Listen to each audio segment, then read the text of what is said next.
भगवान श्री राम रूप में अवध में अवतार लेकर के आए। अवधेश के भवन में आनंद हो गया। कौन आया? कहा स्वयं सच्चित आनंद स्वरूप भगवान ही बेटा बन करके आए। जिस जिसके कान में भगवान के रुदन का स्वर पड़ा वो सब दौड़ पड़ा, वो सब दौड़ पड़े अवध के भवन की ओर। क्यों? भगवान के रोने में भी इतना ज्यादा आकर्षण था, भगवान का रोना भी इतना मधुर था, जिसके कान में पड़ा वही दौड़ पड़ा। मानसकार कहते हैं सुन शिशु रुदन परम प्रिय वाणी। भगवान के रुदन की प्रिय वाणी को सुना, सब दौड़े हैं, श्री भगवान का सुंदर दर्शन किया। भगवान अतिशी पुष्प संकासन, नील सरोरुह नीलमणि नील नीरधर श्याम, भगवान का स्वरूप है। जिसने भी देखा एक क्षण के लिए तो देखता रह गया, बाद में दर्शन आया, अवधेश को सब सूचना हुई। अवधेश आज मानो ब्रह्मानंद को पा गए और मानसकार दर्शन करा रहे हैं। अवध में चारों ओर आनंद प्रारंभ हो गया। दशरथ पुत्र जन्म सुन काना, दशरथ पुत्र जन्म दशरथ पुत्र जन्म सुन काना, दशरथ पुत्र जन्म सुन काना, मानहु ब्रह्मानंद समाना, मानव ब्रह्मानंद समाना, मानहु ब्रह्मानंद समाना, मानव ब्रह्मानंद समाना। आज अवधेश के लिए गोस्वामी जी ने लिखा मानहु ब्रह्मानंद समाना। अच्छा, अवधेश के जीवन में क्या आया? कहा अवधेश के जीवन में ब्रह्मानंद आया। और हम इसे ऐसे कहते हैं, सावधानी से सुनना। ब्रह्मानंद कहा जाता है अध्यात्म में उस आनंद को, जो आनंद भगवान के ब्रह्म के ध्यान में बैठ करके ध्यान जनित जो रस आता है उसे ब्रह्मानंद कहा जाता है। लेकिन अवधेश के जीवन में तो इससे भी बड़ा आनंद मिला। ब्रह्म के ध्यान में जो आनंद मिलता है वो ब्रह्मानंद है, पर अवधेश को तो ब्रह्म ही मिल गया, तो कितना बड़ा आनंद हुआ।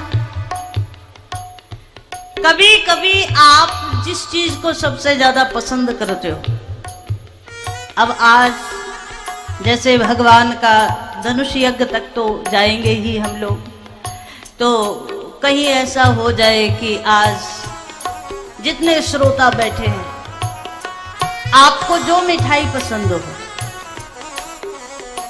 जो भी अच्छी लगती हो, जो भी आपको बहुत फेवरेट हो आपकी, उस मिठाई को मन में सोचो। और कहीं ऐसा हो जाए कि आज प्रसाद में वही मिल जाए, कहीं ऐसा हो जाए तो क्या होगा? अभी आपने सोच लिया ना कि आपको क्या बढ़िया लगता है। अच्छा, अभी आपने केवल उस मिठाई का ध्यान किया, और ध्यान किया तो क्या हुआ? मन में बड़ा मीठा मीठा लगा, बड़ा रस आया, है ना। रसगुल्ला मिले ना मिले पर रस तो अभी आ गया। अच्छा, एक बात बताओ, ध्यान करने से, यदि मिठाई का ध्यान करने से मन में मिठास घुल सकती है, तो उस परब्रह्म परमात्मा का ध्यान करने से कितना आनंद आएगा। उस आनंद स्वरूप का ध्यान करने से कितना आनंद मिलेगा।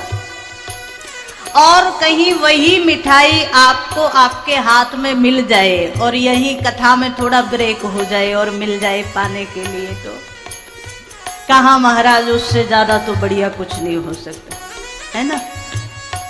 तो ठीक ऐसे ही ब्रह्मानंद मतलब ब्रह्म जनित ध्यान में बैठ करके जो आनंद आया, जो रस आया, लेकिन उस सब रस का पूरा सार भगवान ही स्वयं अवधेश को मिल गए। उस समय राम रूप में ब्रह्म ही मिल गया तो कितना आनंद होगा। बोले ब्रह्मानंद से कई गुना ज्यादा आनंद। अवधेश के दरवाजे हजारों लोग एकत्रित हो गए। गुरुदेव वशिष्ठ जी आए हैं ब्राह्मणों को लेकर। अनुपम बालक देखने जाए। अनुपम बालक का दर्शन हुआ। और आज वशिष्ठ जी पता है कौन है? वशिष्ठ जी महाराज ब्रह्मा जी के मानस पुत्र है। तो जिस समय ब्रह्मा जी ने सृष्टि का निर्माण किया, मानस पुत्र के रूप में वशिष्ठ जी का आगमन हुआ। वशिष्ठ जी को कह दिया कि आप सूर्य वंश के, रघुवंश के आप पुरोहित बन जाओ। वशिष्ठ जी ने कहा महाराज पुरोहित कर्म कोई ज्यादा बढ़िया कर्म नहीं है। कभी अच्छे में भी शामिल होना पड़ता है, कभी खराब में भी शामिल होना पड़ता है, जन्म मृत्यु दोनों में शामिल होना पड़ता है। पुरोहित को सभी कर्म करने पड़ते हैं। तो वशिष्ठ जी ने कहा महाराज पुरोहित कर्म कोई ज्यादा बढ़िया नहीं है, हम तो नहीं करेंगे। क्या करोगे? ब्रह्मा जी से, अपने पिताजी से कह दिया वशिष्ठ जी ने कि हम तो ध्यान में बैठेंगे, भगवान को प्रसन्न करेंगे, भगवान को प्राप्त करेंगे, भगवत अनुभूति करेंगे। ब्रह्मा जी ने कहा एक बात बताओ, यदि ब्रह्मा जी ने कहा कि जब तप साधन करने के बाद भगवान मिलेंगे, यदि वही भगवान रघुवंश में आने वाले हो तो? ब्रह्मा जी की बात सुनी तो वशिष्ठ जी ने कहा महाराज फिर मैं पुरोहित बन जाता। यदि बड़ी बड़ी साधनाएं करने के बाद जो परमात्मा मिलता है, आज वही वशिष्ठ जी महाराज के शिष्य बन करके आ गए। तो वशिष्ठ जी आज आनंदित हुए अपने पिताजी की बात को याद करके कि हमने सूर्य वंश की पुरोहिताई जो ले ली ना, इससे हमें आनंद मिल गया। अनुपम बालक देखने जाए। अनुपम बालक का दर्शन किया। मानसकार कहते हैं अवधेश ने खजाने खोल दिए, जिसको जो चाहिए ले जाओ।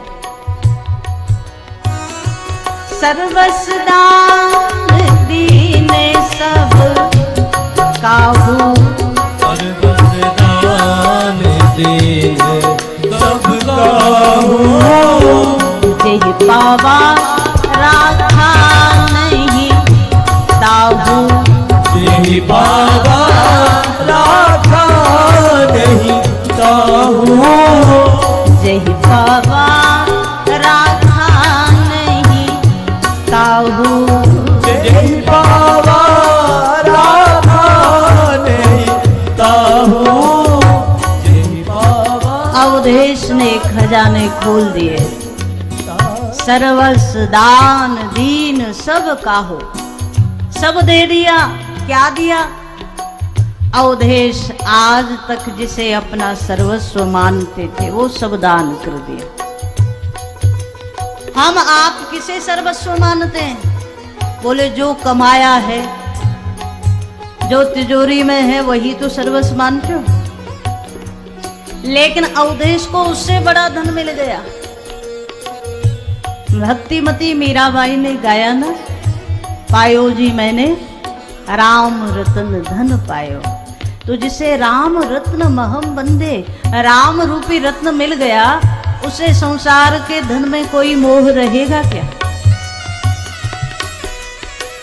अवधेश ने सब खजाने खोल दिए, जिसे जो चाहिए ले जाओ। राम रूपी धन मिल गया तो संसार का सब धन छोटा हो गया, सब धन धूरी समान। संतों ने कहा ना, जिसको संतोष धन मिल जाए, जिसको प्रेम धन मिल जाए, जिसको राम धन मिल जाए, जिसको भक्ति का धन मिल जाए, उसके सामने संसार के सब धन धूल के समान है। तो अवधेश ने खजाने खोल दिए, जिसे जो चाहिए ले जाओ। लेकिन जो लेके गए ना, उनको भी लगा कि लो आज राम जैसा परम धन मिला है और हम भी इस धन के पीछे पड़े। तो जो भी लेकर के गए उन्होंने किसी और को दिया और वो दौड़े कि राम दर्शन मिल जाए। मानसकार तो कहते हैं ये कथा कैलाश पर भगवान शंकर सुना रहे हैं पार्वती जी को।